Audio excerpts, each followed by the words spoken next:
Madame, mademoiselle, monsieur, bonjour. Je suis très heureux de vous retrouver à notre émission d'aujourd'hui et je vous remercie pour votre fidélité. Le Parlement vient de voter la loi sur l'euthanasie des mineurs et je pense que nous devons creuser ce sujet de l'euthanasie. Qu'est-ce qu'elle est? Qu'est-ce qu'elle représente? J'ai deux invités pour parler de ce sujet. Le professeur François Damas, vous êtes professeur à l'Université de Liège, chef de service de soins intensifs, et vous avez écrit un livre intitulé La mort choisie, comprendre l'euthanasie et ses enjeux, ouvrage paru aux éditions Mardaga. Alors j'ai évidemment invité mon ami Jacqueline Hermans, vous êtes avocat au barreau de Bruxelles et vous êtes présidente de l'association pour le droit de mourir dans la dignité. Vous êtes aussi administratrice au Centre d'action laïque. Professeur Damas, au fond, vous racontez un petit peu votre vie de médecin et les difficultés ou les réussites qui se présentent à vous devant le cas de l'euthanasie. Oui, dans ce livre, c'est vrai que j'ai voulu simplement ne pas faire une œuvre polémique et qui, une fois de plus, associe ou réunit tous les arguments pour ou contre l'euthanasie. Ici, j'ai vraiment voulu faire part d'une expérience. Et vous êtes un praticien. Ça fait 10 ans que la loi, effectivement, Oui. a été, enfin plus que 10 ans maintenant, 2002, ça fait 12 ans maintenant que la loi a été votée, et je trouvais que il était bon que un jour un médecin raconte ce qu'il fait et à quoi il est confronté quand il rencontre un malade qui fait une demande si particulière de vouloir mourir, à son heure et à son jour choisi par lui-même. Et c'est ce sur quoi je veux insister en particulier pour essayer de diminuer un peu les inquiétudes ou les fantasmes qui sont associés avec cette idée d'euthanasie, c'est que la loi depuis 2002 a permis à la personne malade, souffrant de manière importante dans un cadre de maladie grave et incurable, de faire une démarche pour s'approprier sa mort. C'est quelque chose qui paraît peut-être incompréhensible à celui qui n'y a jamais songé ou peut-être inaccessible à la plupart d'entre nous. Parce qu'on n'est pas dans les conditions, exactement, évidemment. Mais quelqu'un qui souffre depuis longtemps d'une maladie grave auquel malheureusement est associé un pronostic fatal, eh bien, a eu le temps de penser à sa mort. Et à un moment donné, elle peut être dans des circonstances et un contexte qui l'amène à penser que sa mort devient opportune. Et elle fait une demande à son médecin de pouvoir choisir le jour et l'heure de partir. Et cette démarche est associée souvent, au départ, parfois avec une grande souffrance, puisque le contexte doit être tel, mais souvent est associée à la crainte de ne pas être entendu par un médecin. Je relate dans mon livre les grandes difficultés que les malades rencontrent encore à l'heure actuelle quand ils veulent faire une démarche, une demande d'euthanasie, de ne pas rencontrer un interlocuteur qui leur dit d'accord. On écoute volontiers les patients, mais souvent les médecins ne s'engagent pas à les accompagner jusqu'au bout. Parce que dans cette démarche particulière, il y a quelque chose sur lequel je veux aussi insister, c'est la décision du malade qui prime. Et dans la relation qui unit habituellement le malade au médecin dans une relation thérapeutique, où traditionnellement c'est le médecin qui propose ou qui décide d'un traitement et le malade qui y consent, dans le cadre d'une procédure qui aboutit à éventuellement un geste euthanasique, c'est le malade qui décide et c'est le médecin qui consent. Ça, c'est quelque chose de très important. Et dans ce contexte, lorsque le malade a rencontré un médecin qui est d'accord de s'engager, non seulement qui écoute le patient, c'est ça qui est important, la loi a permis au patient d'avoir sa parole libérée, et ce qui est aussi libéré dans le chef du médecin, c'est l'écoute, mais le médecin ne doit pas se contenter d'écouter, il doit aussi s'engager à être là jusqu'au bout, au moment choisi par le malade. Eh bien, ça permet au patient d'entrer dans une phase de sérénité et d'apaisement extraordinaire. Et c'est ça que je veux relater dans mon livre, que j'ai écrit à la première personne, parce que ça m'a permis de relater des expériences et de rapporter donc le vécu de certains malades au cours de la phase des derniers jours qu'ils vont vivre. Eh bien, ils passent par une phase qui est une qualité supérieure à celle qu'ils ont vécue jusqu'alors au cours de leur maladie. Et ils peuvent faire partager cette expérience avec leurs proches et leurs familles. À tel point que parfois, on peut vivre des moments de sérénité retrouvée et de sérénité partagée jusque dans la mort. Vous parlez du médecin qui consent. Est-ce qu'il y a des médecins qui ne consentent pas? Oui, c'est un acte qui reste extrêmement controversé et extrêmement critiqué par pas mal, mais ce que la loi a permis, c'est de respecter l'autonomie des patients. Elle respecte aussi l'autonomie des médecins. C'est une possibilité, une liberté qu'on donne aux malades de faire une demande. Cette liberté, elle existe aussi dans le chef du médecin qui peut accepter ou qui peut refuser cet acte. Il n'est pas tenu de suivre le désir de son malade. Il faut bien sûr que le médecin fasse un travail de conviction personnelle pour se dire que cette demande est effectivement légitime dans le chef du malade, qu'elle correspond bien sûr au prescrit légal, puisque la loi n'a pas seulement autorisé l'euthanasie, elle l'a dépénalisée sous condition. Donc il faut que les conditions soient remplies. Et donc, ce qui est important, c'est que le patient soit capable de faire une demande claire, déterminée, volontaire, que le médecin s'accorde à cette demande, mais s'il est philosophiquement opposé à cet acte, il doit prévenir le malade à temps que lui, s'il peut lui refuser si ça le choque. S'il peut l'écouter, il ne sera pas celui qui fera le geste. Et je pense que c'est légitime de la part des docteurs, pourvu qu'ils préviennent le malade à temps et qu'ils n'attendent pas la phase terminale pour annoncer que non, je ne suis pas d'accord d'agir dans ce cadre. Et là, à ce moment-là, c'est un abandon. Et là, je pense que on peut critiquer les médecins qui ne sont pas capables d'annoncer à leurs malades à temps qu'ils ne peuvent pas les accompagner dans ce geste-là. Donc la loi, je me tourne vers vous, Jacqueline Hermance, la loi reconnaît un droit aux patients. C'est bien comme ça. De demander l'euthanasie ou l'interruption volontaire de la vie. Les deux formules se rencontrent. Vous préférez laquelle, vous? Pour moi, pour ce qui concerne l'interruption volontaire de vie, cette qualification a son sens, mais beaucoup plus large que l'euthanasie. L'interruption volontaire de vie peut, par exemple, également s'appliquer à des situations où il n'y aura pas de demande du patient. Je pense, par exemple, à des situations de nouveau-nés. Dans ce cas-là, effectivement, on ne parlera pas d'euthanasie. Dans les situations où il y a demande du patient, on parle d'euthanasie. La loi, en tout cas, a défini les conditions dans lesquelles un médecin qui pratique cet acte sort du champ infractionnel à condition qu'il y ait une demande volontaire, réitérée et réfléchie, qu'il y ait une souffrance physique ou psychique inapaisable dans le chef du patient, souffrance qui est causée par une affection grave et incurable, inapaisable. Et inapaisable, qu'est-ce que je dis, grave et incurable, dans une situation médicale sans issue. Donc c'est le patient qui fait la démarche et pas la famille du patient. Surtout pas. Quand je dis surtout pas, ça veut dire que dans ce que l'on a construit comme étant la loi de dépénalisation de l'euthanasie, on ne parle pas d'euthanasie s'il n'y a pas une demande du patient. Donc ce n'est pas la famille. Et je dirais même que c'est un indicateur négatif. Quand une famille exprime une demande d'euthanasie, il y a comme un signal danger. Donc il faut vraiment... La famille peut être la meilleure et la pire des choses. C'est-à-dire que ce que la loi a prévu, c'est que le médecin a l'obligation de s'entretenir avec les proches si le patient le souhaite. Et ce qui se passe sur le terrain, c'est que la plupart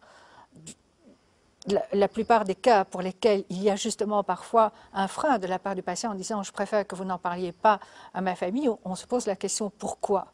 Et on essaie de trouver la solution parce que, en final, ce que l'on souhaite, c'est que justement ces moments de sérénité puissent être partagés avec les proches. C'est le but recherché, c'est que ce départ puisse se faire dans les meilleures conditions possibles.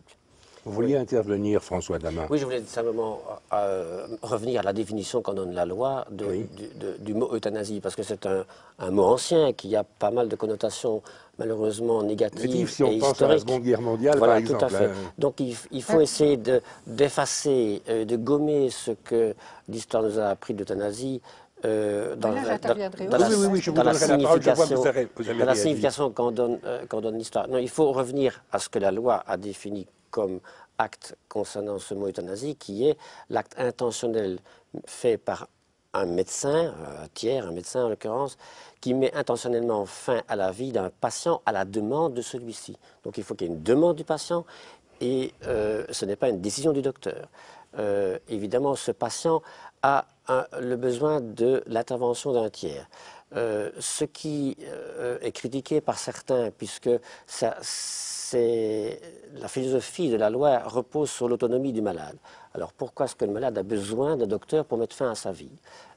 C'est une des critiques des opposants à la loi. Et c'est vrai que si on veut pousser le raisonnement de l'autonomie jusqu'au bout, eh bien, on aboutit à l'isolement des malades et à leur solitude. L'exercice de l'autonomie, c'est la solitude. Et ça, je pense que dans une relation thérapeutique, c'est évidemment le contraire de ce qu'il faut faire. Abandonner le malade à son triste sort ou à son pauvre sort, ce n'est pas le rôle du médecin. Et donc, dans une demande d'euthanasie, je pense que la relation thérapeutique s'exerce jusqu'au bout, même si l'euthanasie ne peut pas être considérée comme un geste thérapeutique. Ça, je pense qu'on peut l'admettre, mais c'est néanmoins un dernier service qu'on rend aux malades, puisque c'est ça qu'ils souhaitent. Et nous sommes là en tant que professionnels pour faire en sorte que les choses se passent bien, non seulement sur le plan médical, mais sur le plan humain. Nous avons affaire à une relation humaine d'homme à homme ou d'homme à femme. Positive, hein, vous en témoignez largement voilà. dans votre livre. Et donc, c'est ça qui me paraît... le livre, je l'ai écrit aussi pour ça, pour témoigner que ce sont des expériences médicales qui peuvent parfois être vécues très difficilement et trop lourdement par les médecins. C'est vrai, certains en témoignent. Mais je peux aussi dire que ça peut être aussi une expérience extrêmement enrichissante, dont on sort grandi, dont on sort renforcé, soi-même comme médecin, comme homme tout simplement, Oui. mais aussi avec une expérience partagée avec des familles et entourages qui peuvent aussi en ressortir renforcés ou agrandis.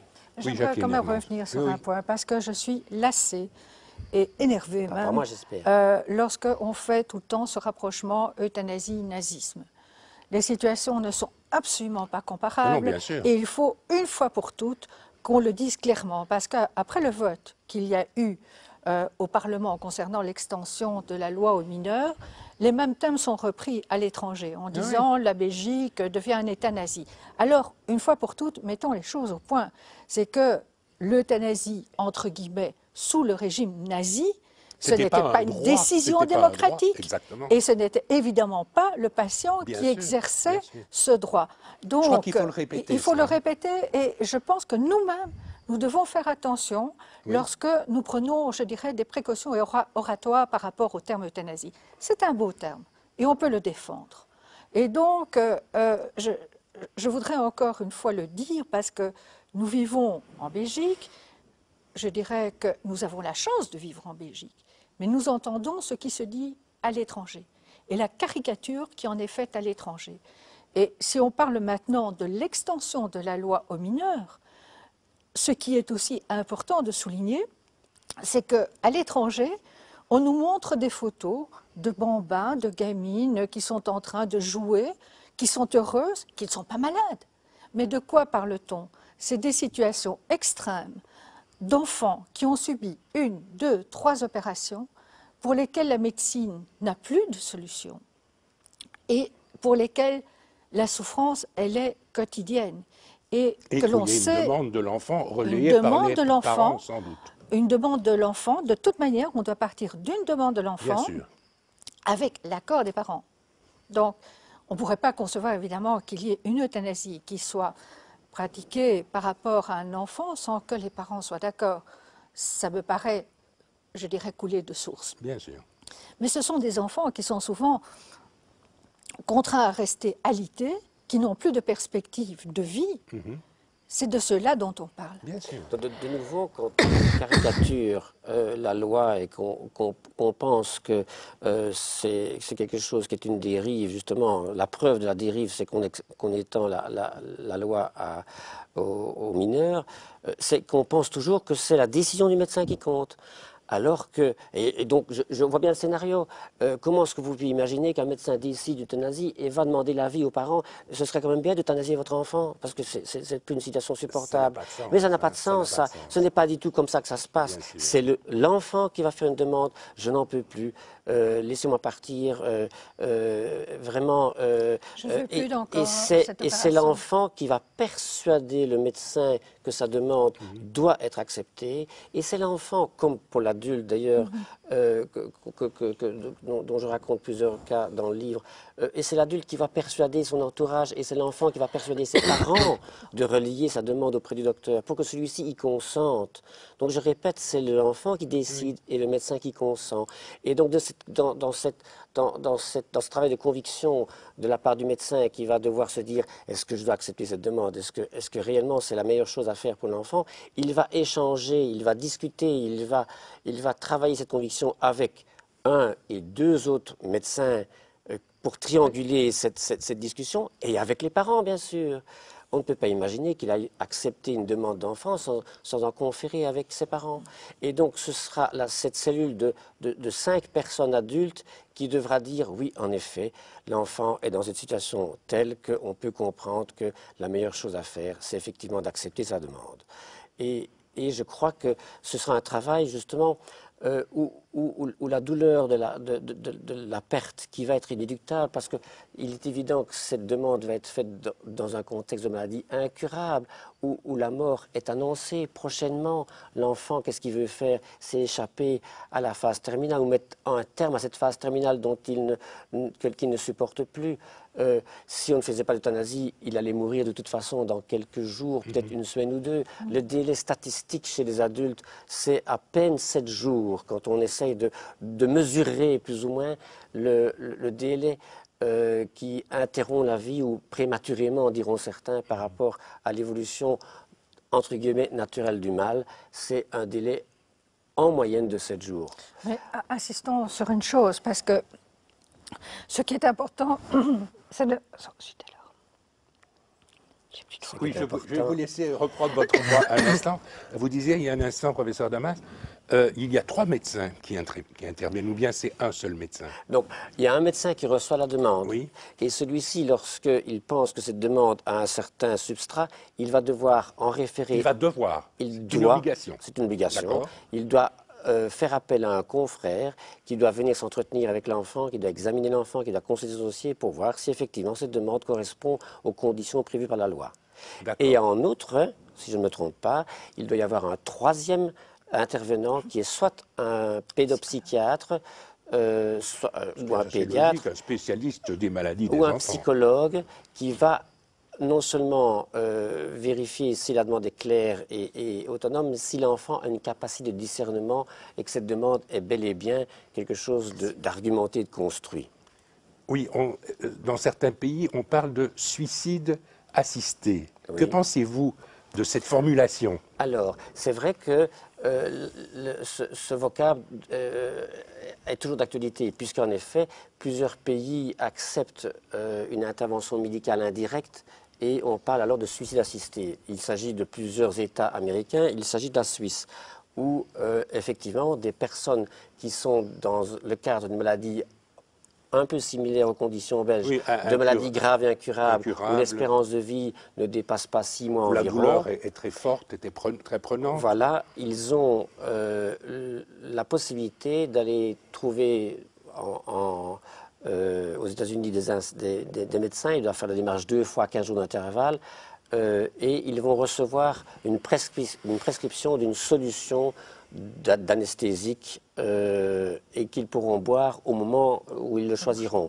Et ils rapportent cette solution chez eux, et ils boiront cette solution, et on parle ça de suicide assisté parce qu'il n'y a pas d'intervention d'un médecin qui vient injecter un produit.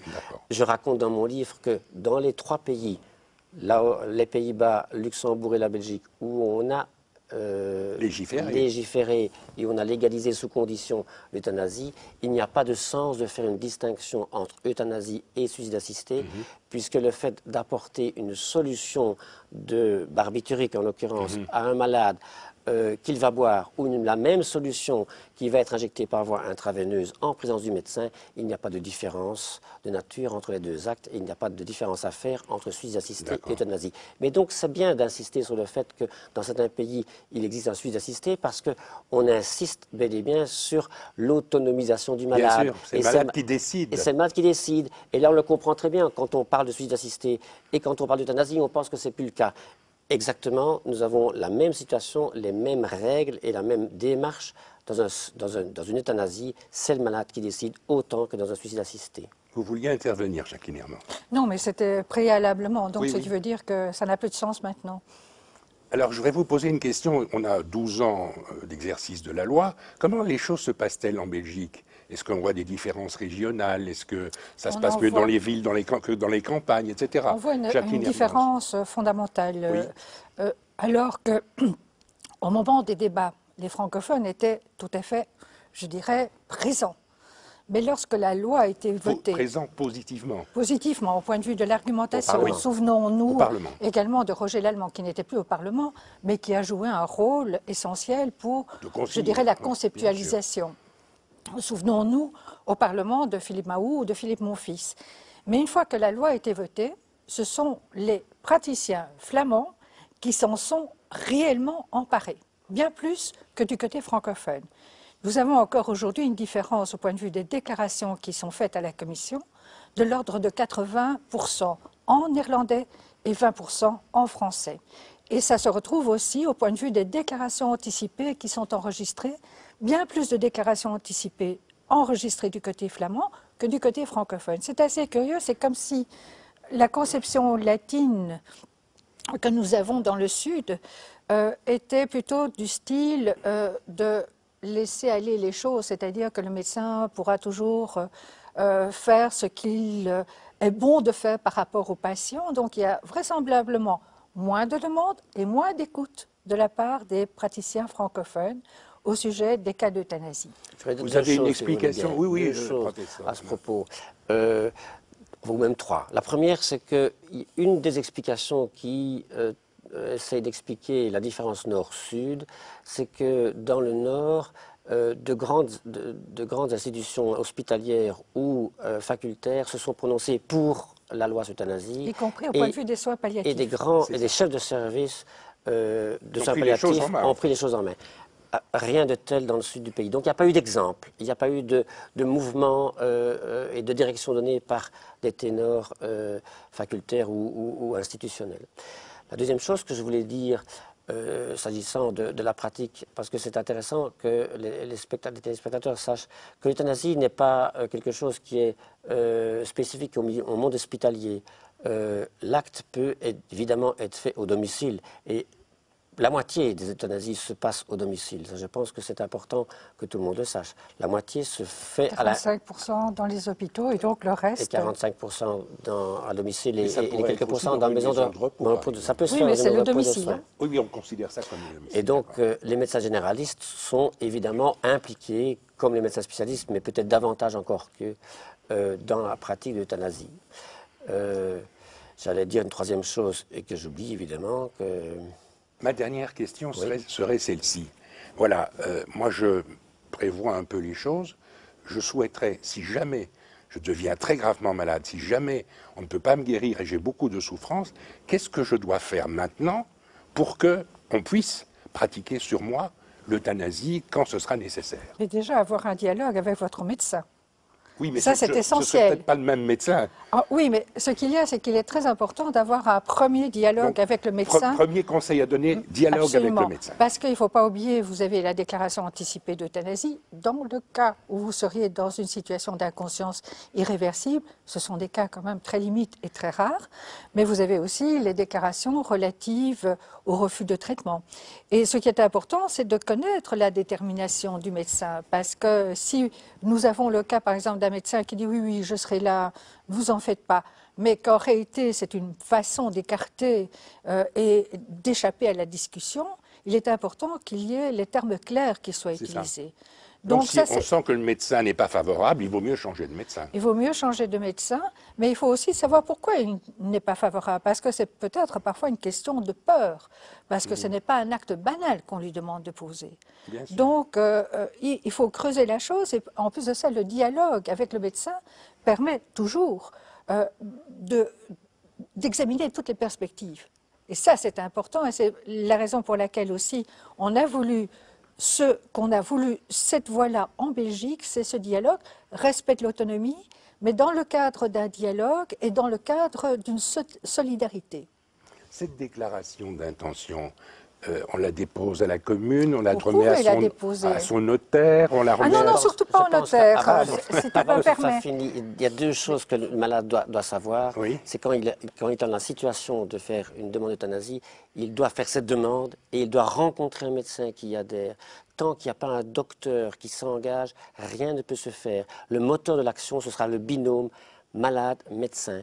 Et ça, je pense que c'est important que Mais pour répondre le à la public question le aussi sache. de la déclaration, Oui. déclaration, il faut la remettre certainement en copie au médecin traitant, à la personne de confiance éventuelle dans le cadre d'une déclaration relative à l'euthanasie, au mandataire pour la déclaration concernant les refus de traitement et éventuellement en copie à la DMD parce que nous conservons également les copies de ces déclarations anticipées si nos membres veulent bien nous l'adresser parce que à ce moment-là, nous pouvons aussi éventuellement intervenir en cas de problème. Donc la DMD garde les déclarations et peut les faire jouer au moment voulu. Si besoin en est, nous pouvons effectivement intervenir. Eh bien, je vous remercie l'un et l'autre pour votre participation à notre émission d'aujourd'hui. C'était un sujet grave, mais je pense que nous devions l'aborder. Je rappelle, professeur François Damas, que vous avez publié récemment aux éditions Mardaga un ouvrage intitulé « La mort choisie, comprendre l'euthanasie et ses enjeux ». Merci à l'une et à l'autre pour votre participation à notre émission d'aujourd'hui. Madame, mademoiselle, monsieur, merci beaucoup pour votre attention.